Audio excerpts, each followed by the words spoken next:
بسم اللہ الرحمن الرحیم۔ السلام علیکم۔ پروگرام الکلام میں خوش آمدید۔ میں ہوں آپ کا میزبان محمد شعیب رضا۔ ناظرین کرام، یہ پروگرام جو سٹی نیوز نیٹ ورک اور ادارہ فکر جدید کے اشتراک سے شروع کیا گیا، اس کے پہلے حصہ میں ہم قرآن کریم کی کچھ آیات کو سمجھنے کی کوشش کرتے ہیں اور اس کے ساتھ ساتھ کچھ بہت اہم سوالات کو پروگرام کا حصہ بناتے ہیں۔ حسب سابق ہمارے ساتھ شریک گفتگو ہیں جناب محمد امانت رسول صاحب۔ مولانا صاحب خوش آمدید، بہت شکریہ آپ کے وقت کا۔ میری معاونت کے لیے موجود ہیں جناب بلال صاحب۔ بلال، تھینک یو سو مچ۔ ناظرین کرام، آپ کی اسکرین پہ ہمارا واٹس ایپ نمبر آ رہا ہوگا، آپ اپنے سوالات ہمیں بھیج سکتے ہیں، ہم انشاءاللہ آپ کے سوالات کو ضرور ایڈریس کریں گے۔ مولانا صاحب، قرآن کریم کی سورۃ الشعراء کا مطالعہ ہم کر رہے تھے جی، اور سورۃ الشعراء میں 104 نمبر آیت تک ہم نے اپنی گفتگو جو ہے نا وہ مکمل کر لی تھی۔ 105 نمبر آیت سے شروع کرنا ہے، لیکن اس سے پہلے کہ آپ 105 نمبر آیت سے اس کا مفہوم بیان کریں، ایک سوال 104 نمبر آیت سے متعلق ہے، میں آپ کے سامنے رکھتا ہوں۔ قرآن کریم کے آیت ہے وَإِنَّ رَبَّكَ لَهُوَ الْعَزِيزُ الرَّحِيمُ۔ قرآن کریم میں ہم اکثر پڑھتے ہیں، لفظ عزیز بھی پڑھتے ہیں، رحیم بھی پڑھتے ہیں، رحمان بھی پڑھتے ہیں، مطلب اس طرح کے تمام الفاظ ہم پڑھتے ہیں، لیکن پڑھ کے ہم ان کا مفہوم اس طریقے سے نہیں سمجھ پاتے اور ہم ان سارے الفاظ کو ایک ہی طرح کے مفہوم میں رکھ کے سمجھنے کی کوشش کرتے ہیں۔ آپ بیان کیجئے گا کہ اللہ رب العزت کے عزیز اور رحیم ہونے سے کیا مراد ہے اور ان دو الفاظ کو یہاں پہ اکٹھے کیوں بیان کیا گیا؟ اچھا، پہلے تو یہ بات سمجھیے، علم بلاغت میں ایک اصطلاح استعمال ہوتی ہے، اسے حسن تزییل کہا جاتا ہے۔ حسن تزییل، ہاں، ٹھیک ہے۔ اس کا مطلب یہ ہوتا ہے کہ ایک جملہ یا ایک ٹکڑا جو ہوتا ہے وہ آتا ہے تاکید کے لیے اور خلاصے کے طور پر، اور وہ اس لیے آتا ہے کہ اس سے ایک تو معنی خوبصورت ہو جاتا ہے، دوسرا یہ کہ الفاظ سے بھی ایک خوبصورتی اور ایک حسن ظاہر ہوتا ہے، ٹھیک ہے، یعنی وہ ایک جملہ بھی خوبصورت ہوتا ہے اور پھر اس میں ایک مستقل ایک پیغام، ایک میسیج اور ایک اصول اس کے اندر موجود ہوتا ہے۔ صحیح۔ اب یہاں پر آپ اگر دیکھیں حضرت ابراہیم علیہ السلام کی یہ غالباً کوئی 5 دفعہ یہ آیت آئی ہے اسی مقام پر، یعنی سورۃ الشعراء میں ٹھیک ہے، مختلف انبیاء علیہ السلام کا ذکر ہوتا ہے، اس کے بعد پھر یہ آیت آ جاتی ہے۔ تو یہ حسن تزییل، یہ لفظ آپ یعنی ذہن میں تاکید کے لیے بھی اور بلاغت میں، ہاں، ٹھیک، یعنی معنی کا حسن بھی ہوتا ہے اور ساتھ ساتھ اس کے یعنی ظاہری حسن بھی، جملے کا بھی اس میں موجود ہوتا ہے۔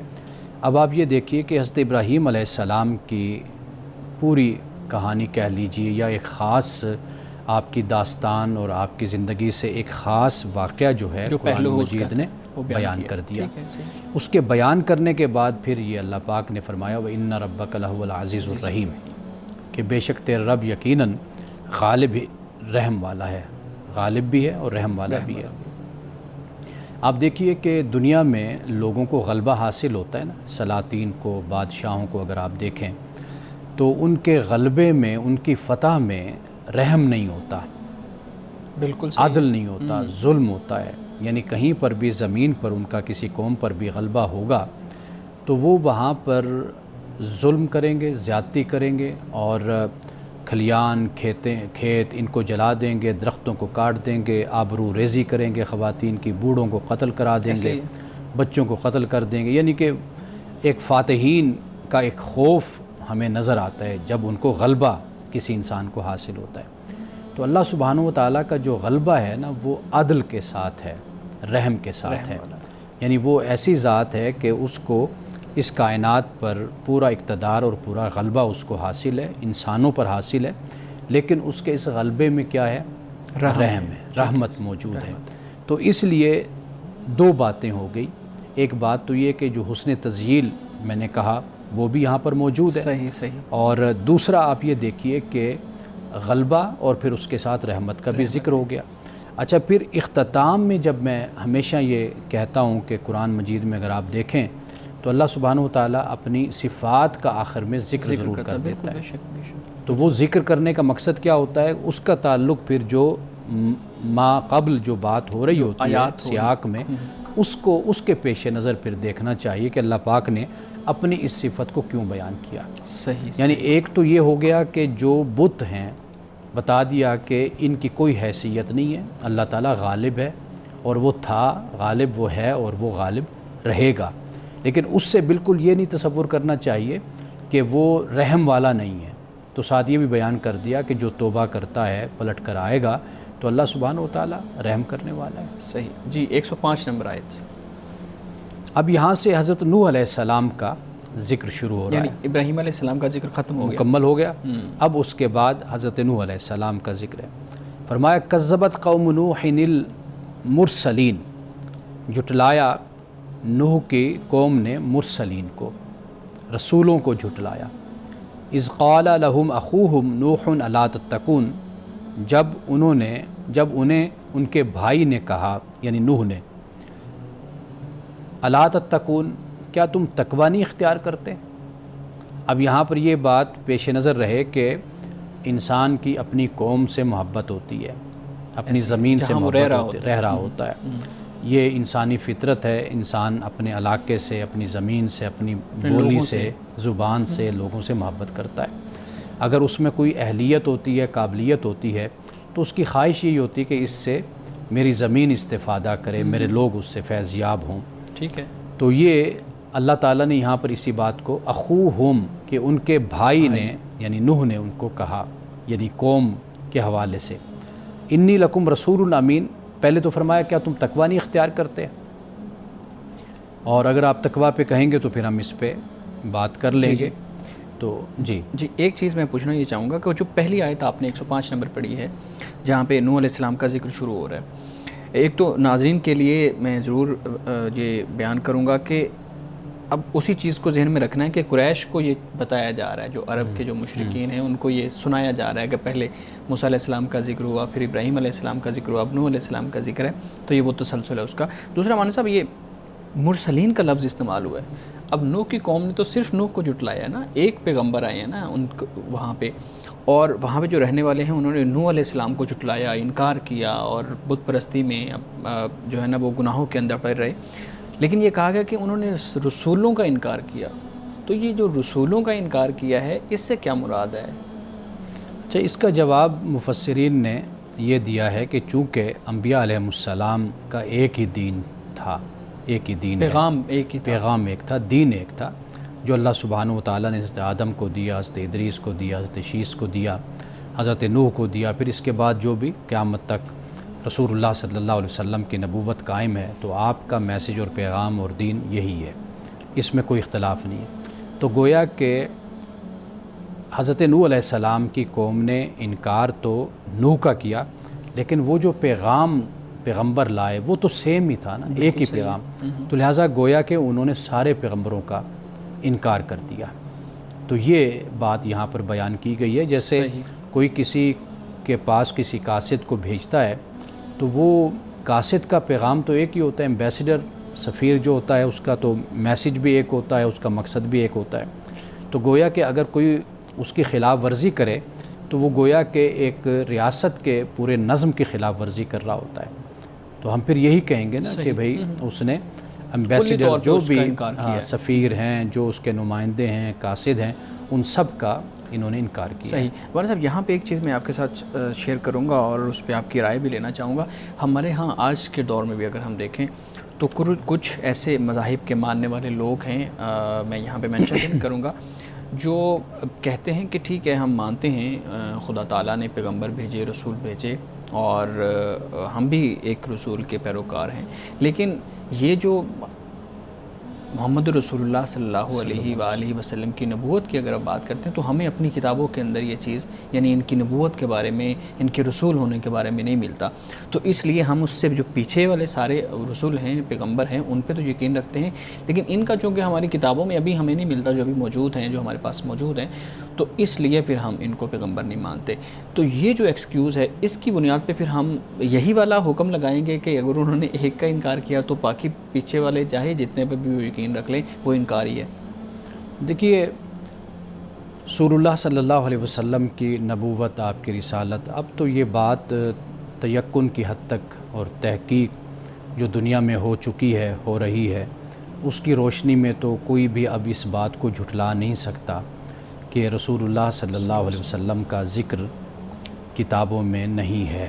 اس کا تو کوئی انکار اب نہیں کر سکتا کہ آپ کا ذکر تورات میں، انجیل میں موجود ہے، اور کوشش بہت کی گئی اس کو مٹانے کی، مقامات کو تبدیل کرنے کی، اور لوگوں نے، علماء نے، جو تاریخ کے ہیں، جو اہل کتاب ہیں یا کتابوں کا علم رکھنے والے ہیں، انہوں نے اس کی بھی کھوج لگا لی کہ پچھلی کتابوں کے نسخوں سے کہ یہ لفظ کیا تھا اور پھر اس کو کس طریقے سے بدل دیا گیا، تبدیل کر دیا گیا۔ جیسے مکہ ہے تو مکہ کو بکا بنا دیا گیا، اس کو بدل دیا گیا۔ ٹھیک ہے۔ اسی طرح صفا مروہ ہے تو اس کو بھی بدل دیا گیا۔ اچھا۔ بیت ایل تو بہت ہی عام لفظ ہے جو ہمیں کتابوں میں ملتا ہے، یعنی بیت سے مراد گھر ہے اور ایل سے مراد اللہ ہے، یعنی بیت اللہ۔ تو ایسے بہت سے نشانات مکۃ المکرمہ کے کہ جو گزشتہ کتابوں میں موجود تھے اور کوشش کی گئی کہ ان میں تبدیلی لائی جائے، جان بوجھ کے کوشش کی گئی، جان بوجھ کے ہی کوشش ہوتی ہے، تحریف جس کو ہم کہتے ہیں۔ تو وہ آپ اگر دیکھیں گے تو اس پر بڑی تحقیق اور بہت کام ہوا، لوگوں نے پھر اس کی بڑی کھوج لگائی ہے اور اس پر بڑا کام کیا ہے۔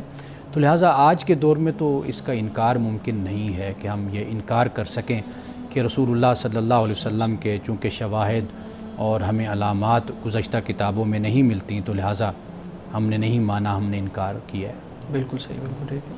اب اس سے آگے حضرت نوح علیہ السلام نے یہ فرمایا کہ الا تتقون، کیا تم تقوی نہیں اختیار کرتے؟ یعنی تقوی سے مراد اللہ سبحانہ و تعالیٰ کے جو احکام ہیں، ان کی جو حدود ہے، ان کا خیال رکھو، اس پر ایمان لاؤ، اس کے مطابق زندگی گزارو۔ مولانا صاحب معذرت میں آپ کی بات کاٹ رہا ہوں، ہمارے ہاں تقویٰ کا جو ترجمہ کیا جاتا ہے نا، وہ ہم نے پڑھا ہے اکثر ڈرنا کیا جاتا ہے کہ تم ڈرتے نہیں ہو، تو یہ ہمارے جب عام ماحول کے اندر ڈرنا کا جو لفظ ہے اس کو مزید سمجھنے کی کوشش کی جاتی ہے تو وہ خوف اور یہ چیزیں اس میں شامل ہو جاتی ہیں، اس میں کہیں نہ کہیں تشدد والا ان سے بھی شامل ہو جاتا ہے۔ تو تقویٰ کا بہترین جو معنی ہے یا مفہوم ہے وہ آپ کیا بیان کرتے ہیں؟ دیکھیے، تقویٰ کا جو بنیادی جو لفظ ہے، اس کا روٹ ورڈ ہے، وہ تو ہے واو قاف یا۔ اس کا مطلب ہوتا ہے وقیون، بچنا، اچھا، محفوظ کرنا، اپنے آپ کو پرہیز کرنا، یہ اس کا مطلب ہوتا ہے۔ تو لہٰذا جب ہم یہ لفظ بولیں گے، رسول اللہ صلی اللہ علیہ وسلم نے اس کی بڑی خوبصورت جو تعریف فرمائی وہ یہ ہے کہ جو حرام کام ہیں ان سے پہلے جو کام آپ کو ان حرام کاموں کی طرف لے کر جاتے ہیں، آپ ان عوامل اور اسباب سے بھی اپنے آپ کو بچائیں۔ اچھا، یہ در حقیقت تقویٰ ہے۔ تو اگر ہم اس بات کو پیش نظر رکھیں تو ہم یہ کہہ سکتے ہیں کہ جو حدود آشنا ہے وہ متقی ہے، یعنی جسے یہ پتہ ہے کہ اللہ کا یہ حکم ہے اور میں نے یہ کام کرنا ہے اور اس سے اللہ نے منع کیا اور میں نے اس سے رکنا ہے، در حقیقت یہ پھر تقویٰ بن جاتا ہے۔ ٹھیک جی۔ انی لکم رسول امین، فرمایا بے شک میں تمہارے لیے رسول امین ہوں، یعنی امانت دار رسول ہوں۔ اب یہ پیغمبر کا ایک اعلان ہے یا دعویٰ ہے امین ہونے کا، یعنی اونیسٹ ہونے کا، اور کرپٹ نہیں ہے، بدعنوان نہیں ہے، با کردار ہے، با اخلاق ہے، ایماندار ہے۔ یہ ہر پیغمبر نے تقریباً یہ کہا، اس کا اعلان اپنی کیا قوم کے سامنے، اپنی قوم کے سامنے۔ لیکن آپ یہ دیکھیے کہ کسی بھی قوم نے اس لفظ کو یا پیغمبر کی اس کریڈیبلٹی کو کبھی بھی چیلنج نہیں کیا، یعنی اسے انکار نہیں کیا، کبھی بھی نہیں کہا کہ ہاں نہیں اب آپ اپنے بارے میں یہ کہہ رہے ہیں تو ماضی میں تو آپ ایسے تھے۔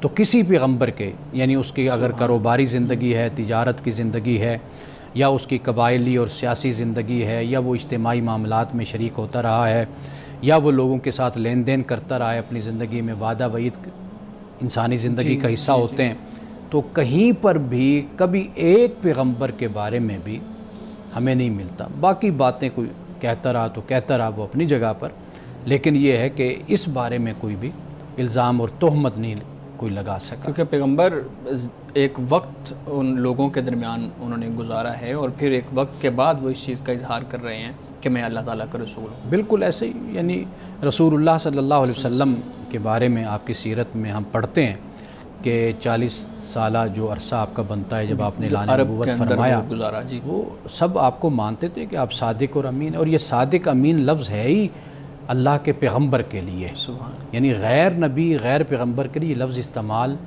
کیا ہی نہیں جا سکتا اور نہ کیا جانا چاہیے۔ یہ بہت بڑا مرتبہ، بہت بڑا مقام ہوتا ہے کہ جس کی پوری زندگی امانت اور صداقت پر قائم ہوتی ہے نا، ایک ایک پہلو، وہ اصل میں وہ ہوتا ہے صادق اور امین، کہ جس نے زندگی میں کبھی جھوٹ نہ بولا ہو، کبھی دھوکہ نہ دیا ہو، کبھی فراڈ نہ کیا ہو، کبھی خیانت نہ کی ہو، زندگی میں کبھی بھی، وہ اصل ہوتا ہے پیغمبر، وہ صادق اور امین کہلانے کا حقدار ہوتا ہے۔ تو یہ لفظ ایسے نہیں ہے کہ جو ہم ایسے ہی رولتے رہیں ان الفاظ کو استعمال کرنا چاہیے۔ جی آگے فرمایا فاتقوا اللہ واتیون، اللہ کا تقوی اختیار کرو اور میری اطاعت کرو، میری فرما برداری کرو۔ کیوں میری فرما برداری کرو؟ اس لیے کہ میں اللہ کا نمائندہ ہوں، اللہ کا پیغمبر ہوں، پیغام ہی تم تک پہنچا رہا ہوں۔ اب آگے فرمایا وما اسألکم علیہ من اجر ان اجر الا علی رب العالمین، کہ میں تم سے جو یہ میں دعوت اور تبلیغ کرتا ہوں اس پر تم سے کوئی میں اجر نہیں مانگتا، ان اجر الا علی رب العالمین، میرا جو اجر ہے وہ صرف اور صرف رب العالمین کے سپرد ہے۔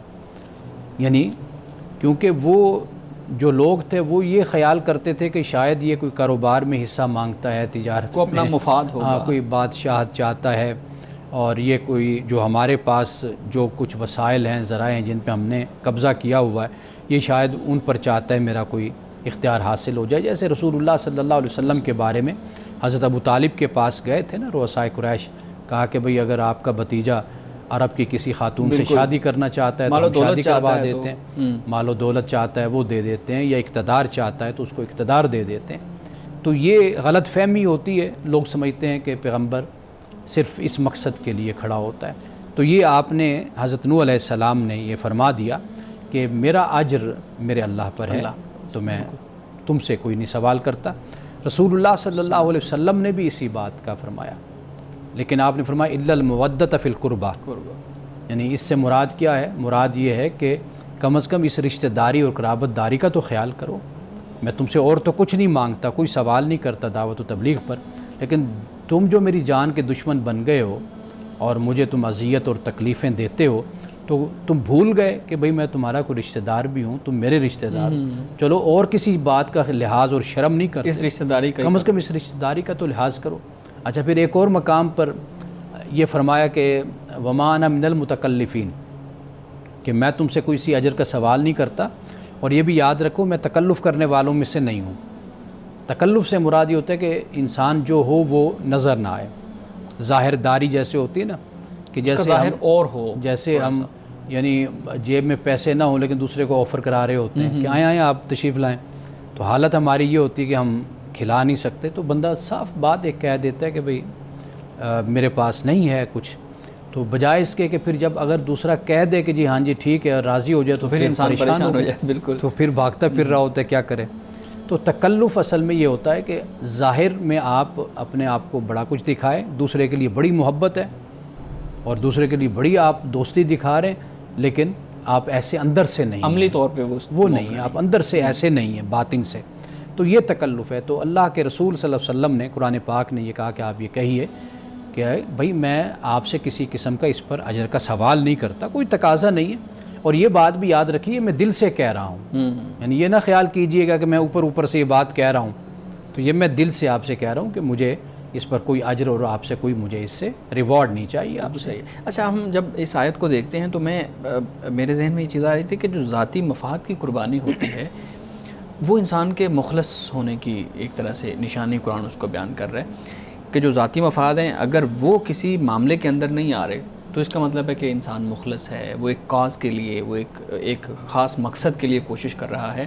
تو ہمارے ہاں جو مختلف آرگنائزیشنز کام کرتی ہیں، مختلف افراد کام کرتے ہیں، وہ کہیں نہ کہیں میرے خیال میں فیل اس لیے ہو جاتے ہیں کہ پھر ان کے ذاتی مفاد درمیان میں آ جاتے ہیں، یا ان کی کوئی پرسنل لائکنس اس میں آ جاتی ہے، جس کی وجہ سے پھر ہمارے ہاں بڑی بڑی جو چیریٹی کی بنیاد پہ بنی ہوئی آرگنائزیشنز ہوتی ہیں وہ بھی کولیپس کر جاتی ہیں۔ دیکھیے دو چیزوں میں نا فرق کرنا چاہیے، ایک ہے کہ آپ کوئی کام کر رہے ہیں تو آپ کا وہاں پر ایک معاوضہ بنتا ہے، ایک تنخواہ بنتی ہے، جو محنت آپ کر رہے ہیں آپ نے وہ لینی ہے، اس معاملے میں کوئی شرم بھی نہیں ہونی چاہیے اور کوئی ایسا رویہ دوسرے کی طرف سے بھی نہیں ہونا چاہیے کہ دیکھیں جی یہ سوال کر رہا ہے۔ یعنی مثال کے طور پر کوئی مذہبی بندہ ہوگا تو وہ اگر کہے گا کہ بھئی میں نے یہ کام کرنا ہے، میں آپ کے بچوں کو پڑھاتا ہوں، یا میں نماز پڑھاتا ہوں، یا میں تقریر کرتا ہوں، یا میں مسجد کی صفائی کرتا ہوں، تو آپ مجھے یہ تنخواہ یا میرا آپ کمال ہے بھی، آپ مولوی صاحب ہو کے آپ پیسے مانگ رہے ہیں، اچھا کام کر رہے ہیں، پھر اچھے کام پیسے مانگ رہے ہیں. بھائی وہ تو اس نے مانگنے ہیں، واضح بات ہے کہ آپ اس کے ساتھ طے کر لیجئے. وہ آپ کو وقت دے رہا ہے، اپنی صلاحیت لگا رہا ہے اس کام پہ اور محنت کر رہا ہے، تو آپ اس کو اس کا معاوضہ دیجئے. ہاں اس کے علاوہ جو چیز ہوتی ہے وہ پھر نہیں اس کا تقاضا ہونا چاہیے. تنخواہ کم از کم اتنی اچھی ہونی چاہیے کہ وہ خود ہی بے نیاز ہو جائے، اس کا زندگی کا جو گزارا ہے وہ اچھا ہو جائے. ہمارا جو طریقہ ہے نا بدقسمتی سے وہ یہ ہے کہ ہم تنخواہ صحیح طریقے سے نہیں دیتے، صدقہ بہت دیتے ہیں.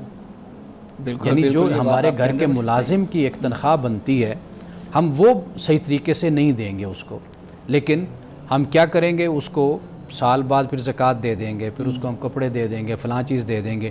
یہ طریقہ کار بہت غلط ہے. یعنی آپ مسجد کا امام دیکھیں، وہ اس کی تنخواہ اگر اچھی ہو جائے تو واضح بات ہے وہ ادھر ادھر نہیں دیکھے گا.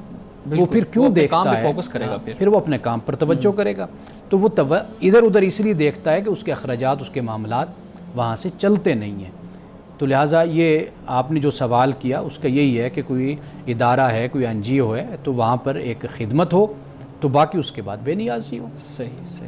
یہ نہ ہو کہ بھئی یہ چیز نہ ہو تو پھر وہ آپ کی طرف دیکھ کر یہ طریقہ درست نہیں ہوتا. ڈسکس کرنا چاہ رہے ہیں. جی بہت شکریہ شعیب صاحب. آج میں چاہوں گا کہ آپ تصوف کے حوالے سے ہمیں کچھ بتائیں. سب سے پہلے تو یہ بتائیے گا کہ بنیادی طور پر تصوف ہے کیا، کسے کہا جاتا ہے؟ صوفیاء کے ہاں علم تصوف، آپ اس کو علم تصوف کہہ لیجئے. جی. تو صوفیاء کے ہاں تصوف کا جو مقصد ہے وہ ہے تزکیہ نفس، تطہیر نفس، جی، اور اخلاق کو بہتر کرنا، حسن اخلاق. یہ تعلیمات تصوف میں شروع میں جب آغاز ہوتا ہے، ہم دیکھتے ہیں ابتدا میں، تو ہمیں یہ اس کی تعریف ہمیں ملتی ہے.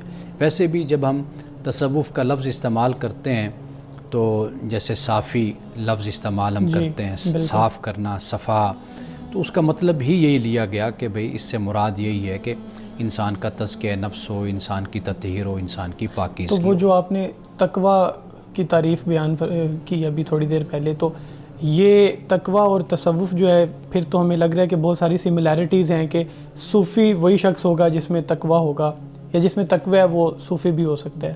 دیکھیے وہ جو اصطلاح ہے اس کو اگر آپ پیش نظر رکھیے تو آپ یہ کہہ سکتے ہیں کہ بھئی جو متقی ہے وہ صوفیاء کے ہاں یا علم تصوف میں ہم اس کو صوفی کہہ سکتے ہیں. تو تقوی تو کوئی امیر شخص بھی اختیار کر سکتا ہے. ویسے تو ہمارے ہاں ایک جب متقی کا بھی لفظ ذہن میں آتا ہے تو امیر بندہ تو ذہن میں نہیں آتا. اسی طرح سے صوفیاء کا کانسیپٹ بھی جب مائنڈ میں آتا ہے تو یوں لگتا ہے کہ جیسے غربت ہے، غریبی ہے، یا پھر بغیر گھر کے، بغیر چھت کے لوگ بیٹھے ہوئے ہیں، انہوں نے کپڑے بھی اس طرح کے نہیں پہنے ہوئے. تو یہ کانسیپٹ پھر کیوں ذہن میں آتا ہے؟ رہبانیت والا ماحول ہے. جی اصل یہ ہے کہ جب تصوف مختلف خطوں میں گیا تو وہاں پر پہلے سے ہی کچھ نہ کچھ باطنی حوالے سے کچھ ایکسرسائز تھی، کچھ ریاضت تھی، اور کچھ عبادات تھی، کچھ اذکار تھے. ہاں کچھ اذکار تھے، کچھ اس طرح کے معاملات چل رہے تھے. جی. تو وہاں پر جب تزکیہ نفس کے لیے، تطہیر نفس کے لیے، یا اللہ تعالیٰ کے قرب اور خدا کے قرب اور بھگوان کی قربت کے لیے، تو وہاں پر جب ایسے اعمال دیکھے گئے تو ان کو پھر بعض صوفیوں نے اختیار کیا. وہ پھر ایک پرسیپشن، ایک تأثر ہمارے ہاں یہی بن گیا کہ جو دنیا سے دور رہتا ہے، کپڑے اس کے سادہ ہوتے ہیں، دنیا میں اس کی کوئی دلچسپی نہیں ہوتی، وہ بالکل ایک جسے کہتے ہیں کہ یہ انڈیا میں، ہمارے ہاں ہندوستان میں ایک خاص جو حیت ہوتی ہے، شکل ہوتی ہے، گیٹ اپ ہوتا ہے، اس کے بارے میں یہ کہا جاتا ہے کہ یہ صوفی بن گیا. تو لہٰذا یہ جو خطوں کا اثر ہوتا ہے، مثال کے طور پر ایران کا تصوف دیکھیں گے تو آپ کو بالکل ایک جدا نظر آئے گا فارس کا. آپ ہندوستان میں آئیں گے تو یہاں پر آپ کو بالکل جدا نظر آئے گا. آپ انڈونیشیا چلے جائیں گے تو وہاں پر آپ کو بالکل ایک دوسری صورت نظر آئے گی. تو اگر تصوف کو اس انداز سے دیکھیے کہ جس طریقے سے پہلے متقدمین صوفیاء ہمیں نظر آتے ہیں، تو تو وہاں پر تو اس طرح کا کوئی معاملہ نظر نہیں آتا. تو یہ متاخرین یعنی کے یہ بعد میں متاخرین بھی کہہ لیجیے یا جنہوں نے اثرات قبول کیے دوسری سے ہمیں یہ تہذیبوں چیزیں کے، نظر آتی دوسری تہذیبوں کے، ثقافتوں کے اور دوسرے مذاہب کے، اور ان مذاہب کے اندر جو تزکیہ نفس کے اور قربت خداوندی کی جو طریقے رائج تھے، جی. جس طرح وہ درخت کے ساتھ لٹک جانا یا پانی بالکل میں صحیح ہے. کھڑے ہو جانا، یا کپڑے جو ان سے ہیں وہ بالکل ہی جسے میں نے کہا کہ سادہ کپڑے پہننا، یا ایک دھوتی تہبند ٹائپ کوئی پہن لینا، اپنے آپ کو ننگا رکھ لینا، یہ پھر بعد میں یہ چیزیں پیدا ہوئی ہیں. لیکن ہم پہلے دور میں دیکھتے ہیں کہ وہ بہت اچھا وقت گزارتے تھے وہ لوگ. یعنی حضرت شیخ عبد القادر جیلانی رحمۃ اللہ تعالی علیہ کو اگر آپ دیکھ لیجئے، ان کا لباس اور ان کا رہن سہن وہ بہت ہی لیکن ہمیں مطلب ان کی بھی اب جو تصاویر ہیں وہ ظاہر ہے وہ تو نہیں ہیں، لیکن جو پورٹریز کی جاتی ہیں ہم دیکھتے ہیں دکانوں پہ یا درباروں پہ ایون جائیں تو ان کے باہر دکانیں جو ہیں وہاں پہ لگی ہوتی ہیں. اب وہ 1200 سال 1100 سال پرانی تصویریں انہوں نے دکھانے کی کوشش تو کی ہوئی ہے، تو وہاں پہ بھی بڑی بڑی تسبیحاں گلے میں ڈالی ہوں گی، کڑے ڈلے ہوں گے، اور اب حالانکہ ہمیں ان چیزوں سے منع کیا جاتا ہے. تو پھر اس دور کے صوفی مطلب یہ سارے کام بھی کرتے تھے. دیکھیں یہ عوام کا تصوف ہے. عوام کا طریقہ کار یہی ہوتا ہے کہ جو ان کے عقائد ہوتے ہیں مسلکی اور فرقہ وارانہ، جو ان کے ہاں ایک عمل ہو رہا ہوتا ہے، عرسوں پر ہوتا ہے یا کوئی اور مواقع پر ہوتا ہے، جو چیزیں وہ وہاں پر دیکھتے ہیں اسی طرز کی چیزیں وہ بناتے ہیں. باقی جو یہ ہے یہ کاروبار ہے، تجارت ہے، انہوں نے اپنی چیز کو بیچنا ہے تو وہ ایسی چیز بنا کر لوگوں کو دیں گے، دکھائیں گے کہ جس میں لوگوں کے اٹریکشن ہو، متوجہ ہوں، اور لوگ یہ سمجھیں کہ یہ بہت بڑے بزرگ ہیں.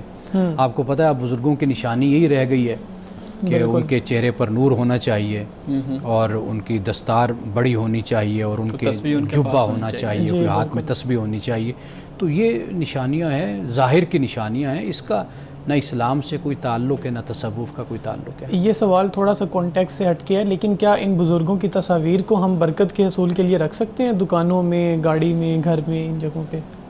برکت کا تو مجھے تصور سمجھ نہیں آتا کہ یہ برکت سے کیا مراد ہوتا ہے. برکت تو در حقیقت آپ کے اعمال ہوتے ہیں، جی جی، آپ کے عقائد ہوتے ہیں، آپ کے اچھے کام ہوتے ہیں، آپ کی ایمانداری، آپ کی شرافت ہوتی ہے، اس کی برکت ہوتی ہے. جب آپ اللہ کی حدود سے باہر نکلیں گے تو برکت ختم ہو جائے گی. یعنی پھر معاشرے میں فساد ہوتا ہے، ظلم ہوتا ہے، عدوان ہوتا ہے، زیادتی ہوتی ہے. برکت تو نیک کاموں کے ساتھ وابستہ ہے. اب لوگوں نے قرآن مجید گھر میں رکھے ہوتے ہیں اور وہ اوپر الماری میں رکھے ہوتے ہیں، بالکل. اور کبھی شاید وہ اٹھا کر پڑھتے بھی ہوں. تو اب برکت یہ تو نہیں ہے نا کہ قرآن کو آپ اوپر رکھ دیں، بلکہ اس طریقے سے قرآن مجید کو رکھنا یہ تو زیادہ مطلب ہے کہ گناہ کا باعث بنتا ہے کہ اللہ کی کتاب موجود ہے، پھر آپ اس کو پڑھتے نہیں ہیں، اس کو سمجھتے نہیں، آپ اس پر عمل نہیں کرتے. تو باقی ان تصاویر سے کوئی برکت نہیں حاصل. اس کا مطلب یہ صرف خوبصورتی کے لیے ہے برکت، ان بس سے آپ کے نزدیک لوگوں کو بس اٹریکٹ کرنے کے لیے، متوجہ کرنے کے لیے. بزرگ چلے گئے، بزرگ چلے گئے، وہ اب سامنے نہیں ہیں. اب کسی نہ کسی طریقے سے لوگوں کی جو عقیدت اور محبت ہے اس کو کسی طریقے سے کیش تو کرانا ہے نا، بالکل استعمال تو کرنا ہے. وہ پھر اس طریقے سے استعمال کر لیتے ہیں. بہت سے لوگ یہ کہتے ہیں کہ جو تصوف ہے یہ ایک ہمارے ہاں دین کے اندر ہی ایک متوازی دین کے طور پہ چیز شروع کی گئی ہے. پورا کانسیپٹ ہے، جس طریقے سے ہمارے ہاں مذہب کا پورا ایک تصور ہے، نظریہ ہے، اسی طریقے سے تصوف بھی بالکل ایک الگ مذہب کے طور پہ ہمارے سامنے آیا ہے. اس پہ آپ کی کیا رائے؟ دیکھیے دو باتیں ہیں، علامہ اقبال نے بھی اس کو کافی جگہ پہ ڈسکس کیا ہے. ایک ہے تصوف کی اخلاقی تعلیم، تزکیہ کی تعلیم، وہ بالکل علیحدہ ہے. اور تصوف کے جو فلسفیانہ ابحاث ہے، کلامی ابحاث ہے، ان سے اختلاف کیا جا سکتا ہے. وہ علم کی دنیا ہے. یہ بھی یاد رکھیے کہ جو پہلے صوفی تھے نا وہ بڑے عالم ہوا کرتے تھے، وہ جاہل نہیں ہوتے تھے. اور ابن عربی کو آپ دیکھ لیں، آپ اس کے علاوہ حضرت شیخ عبد القادر جیلانی کو دیکھ لیں، آپ شہاب الدین سہروردی کو دیکھ لیں، آپ اور بڑے حضرت سید علی حجویری رحمۃ اللہ تعالی علیہ المعروف داتا صاحب، آپ ان کو دیکھ لیں. یہ بہت بڑے عالم تھے یہ لوگ. تو علمی دنیا میں پھر اختلافات ہوتے رہتے ہیں. آپ ان کی کتابوں پر بھی اعتراض کر سکتے ہیں، سوالات اٹھا سکتے ہیں. اس کا دروازہ ہمیشہ کھلا رہتا ہے. علم کے انداز میں آپ اختلاف بھی کرتے ہیں اور آپ بحث بھی کرتے ہیں. صحیح. ایک سوال آپ کے سامنے رکھتا ہوں، پھر بلال صاحب آپ کے سوالات لیتے ہیں. ہمارے ہاں تصوف کے اندر سمجھا جاتا ہے کہ اگر کسی شخص نے صوفی بننا ہے یا صوفیانہ جو ہے نا وہ اس کے اندر داخل ہونا ہے ایک دائرہ کار کے اندر، تو اس کو خاص طرح کی ریاضت کرنا پڑے گی، خاص اس کے سٹیپس ہیں وہ اس کو فالو کرنا پڑیں گے. جب تک وہ ایک جیسے ایک کورس ہوتا ہے وہ پورا نہیں کر لیتا اس وقت تک صوفی نہیں بن سکتا. اس کا مطلب تو پھر یہ ہوا کہ کوئی بھی اہل علم شخص ہے، اہل علم نہیں بھی ہے تو کوئی بھی عام شخص ہے، وہ اس کو ہم صوفی کہہ ہی نہیں سکتے جب تک وہ خاص قسم کی ریاضت نہیں کرے گا. دیکھیے، صوفی کہلانا کوئی اسلام کے عقائد میں یا اسلام کی مبادیات میں اور اسلام کی بنیاد میں کوئی ایک رکن نہیں ہے کہ اگر آپ صوفی نہیں کہلائے تو آپ اسلام سے دائرے سے باہر نکل گئے. ٹھیک. یہ ایک بالکل علیحدہ چیز ہے. ہم اپنے علماء فقہا کے بارے میں، محدثین کے بارے میں پڑھتے ہیں کہ تزکیہ نفس کے لیے، روحانیت کے لیے وہ کسی نہ کسی ایسی شخصیت کے ساتھ تعلق رکھتے تھے کہ جو ان کی تربیت کرتے تھے، ان کو اللہ کی طرف راغب رکھتے تھے، جن کے پاس بیٹھنے سے ان کو اللہ یاد آتا تھا، ان کے پاس بیٹھتے تھے، دین سیکھتے تھے، ان سے تعلیم حاصل کرتے تھے. آپ دیکھیے کہ ہمارے اسلاف میں یعنی پرانے دور میں یہ ایک روایت رہی ہے کہ جا کر علماء کے پاس بیٹھنا، اللہ کے نیک بندوں کے پاس بیٹھنا، ان سے انسان اخلاق سیکھتا ہے، تربیت ہوتی، تزکیہ ہوتا ہے. یہ جو باتیں آپ بیان کر رہے ہیں نا، دیکھیے میں نے وہی عرض کیا نا کہ یہ صدیوں کے بعد جا کر یہ چیزیں رواج پائی ہیں، ورنہ پہلے جن لوگوں سے آپ تصوف سیکھ رہے ہیں وہ بازار میں جا کر مزدوری بھی کرتے تھے، کام بھی کرتے تھے، بالکل صحیح. وہ قرآن کی تلاوت بھی کرتے تھے.